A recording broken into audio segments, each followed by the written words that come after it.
Chapter 10. Encouragement and Motivation Along the Way. Let's clarify one thing. It's helpful to be strongly motivated when starting out to do anything. But motivation is not strictly necessary at all. We'll examine this in this chapter.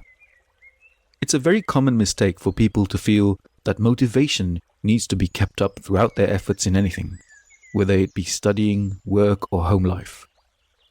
Motivation is a feeling, and as such, it arises from the nafs. Motivation is a feeling that we might conquer, overcome, be at our best, and so on. However, the nafs is unreliable and fickle. Motivation becomes extinct after the initial exciting or new parts of a project have passed. To really succeed, we would be wiser to rely on something more useful and consistent on top of motivation, and that is commitment. Commitment comes from the intellect, and it is bolstered by the heart. Commitment is far more logical and sane, and therefore it's better to stick with it, because it's consistent, and it will remain with you till the end. It won't be phased by whether you're having good or bad days. You're just calmly committed to doing something, so you get on with it. When motivation dies, the opposite happens. We get demotivated. We find ourselves gripped by the nafs to break our rules. We end up thinking things like, well, what the hell, it's too hard, it's too boring, it's too slow. And this is when the heart comes in. With the heart, we go back to our principles of conduct and well-being. With the heart, we ask the higher, better questions, such as, is it okay to feel doubts from time to time? Is it better to keep an eye on the longer-term goal? Will we feel better tomorrow? What would Allah advise me to do here? Can I accept that feelings are just temporary and stick to my commitment anyway? Is there a way to still feel okay for having bad thoughts and just carry on? Wouldn't a bit of dua or salah help me out here? What would I gain if I looked at my truths of life and my rules of conduct as per my akhlaq? So, the intellect and heart, being a source of commitment and wisdom, are more effective than relying just on motivation from the nafs. However, we would be unwise and incomplete to live a life that ignores the nafs, to ignore our motivations altogether. It turns out that truly wise people have a way of working with their nafs, giving it a bit of a taste of what it enjoys, and relying on it for certain things, that extra bit of get up and go.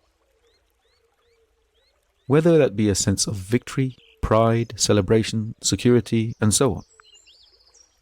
In devising a way to help the nafs along, we start living a more complete and integrated life, where events may come for us to perceive, but we react with them emotionally, we react with them intellectually, but we put that all together to create a wise decision, and we retain our composure. Furthermore, there are other important things that can help us to remain motivated. We'll talk about these in the exercise section of the book, but these things include realistic staged targets for weight loss, celebrating and giving thanks for when we complete any single action in the right way, really thanking Allah and giving the nafs a good feeling that we deserve. We eat as we see fit. There's no special foods or diets required, and we don't ban stuff. We can have exactly what we continue to have. We can just do the fasting part, if that's what we choose to do. Being gentle with ourselves is key. Being moderate with the nafs. The more we do so, the more it will come round to align its own wishes to those of our intellect and heart. The jihad al-nafs, the battle against the nafs, a lifelong thing, becomes a little bit easier. We can savor food more. When we take our time with food, eating really slowly, giving thanks for each bite, the nafs becomes alive with senses and joy. We'll probably end up eating better foods as a result too. This happens because we're making deep changes to the way the body and mind handle hunger. Natural urges to eat cheap snacks will just diminish. It's far better than relying on willpower. Willpower is unreliable and it fails. Fasting relies on strong, inbuilt biological processes and the support of Allah Himself. What other lifestyle could say that? Remember the butterfly effect as well. Everything has a knock-on influence in life, sometimes directly, other ways unseen. We will have more money left over. We'll feel better all round. Our old clothes will fit again. Our friends and spouses will be happy for us. And we are one with many others. The nafs feels strongly encouraged by a sense of doing things with others on the same mission. Every year for a full month, we join thousands in a Muslimin-wide effort to reclaim the benefits of a lifestyle that Islam has told us about for hundreds of years. And outside Ramadan, because we prefer to fast on Mondays and Thursdays, we know we'll be joining thousands of other Muslims too. Let's not forget that we enjoy better mental health and well-being. The Tayyib method is a whole layer of wisdom and guidance above the simple health and nutrition. It has reminders and actions that help us to be our finer selves as people. We don't hit this wall of no further loss, which tends to happen after most of the dieting methods, because our metabolic rate doesn't actually diminish. We earn the pleasure of Allah in following the ways of the Prophet and in keeping nafil fasts as part of our ordinary life. That gain is worthy of the task alone, irrespective of weight loss or anything else. So this is not about a phase of life or a boot camp to hit some kind of target. Those things may work, but they have big problems. They tax the brain when you do them, and when you stop, the poor health returns and you're none the wiser about anything else in life. In a way, the Islamic way, the Tayyib way, is exactly the opposite. This is about how we live everyday life, and how we naturally find it easier to live that way once we are set up for it. Tayyib is not a fixed target at a fixed finish line. It's a way of being right now. It's easier on the mind too. Compared to the ideas of reducing this or that food or avoiding bad foods, fasting is far less imposing on your brain. When you fast, you no longer have to make those tiresome decisions about food all the time. It's true and unfortunate that when we try to avoid food, we become focused on it, and often this overwhelms us and we just let go and eat when we run out of patience. Fasting is clear. Don't eat anything.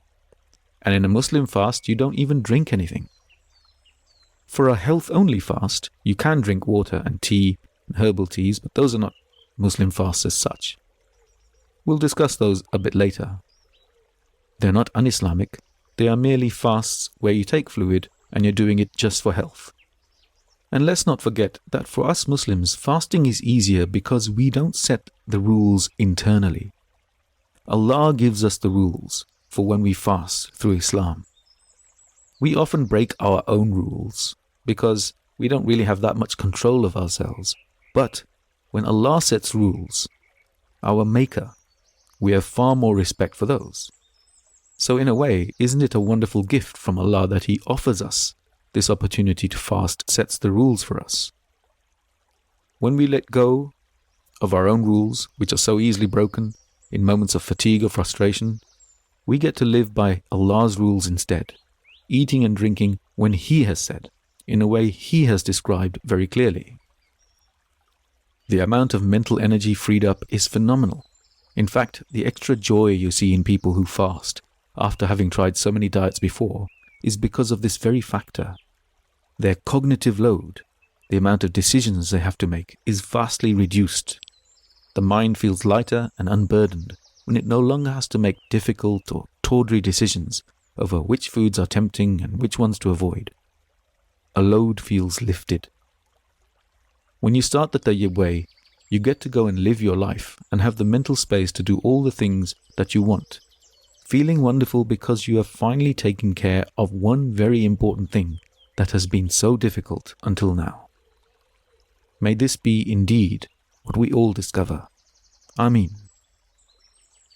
End of chapter.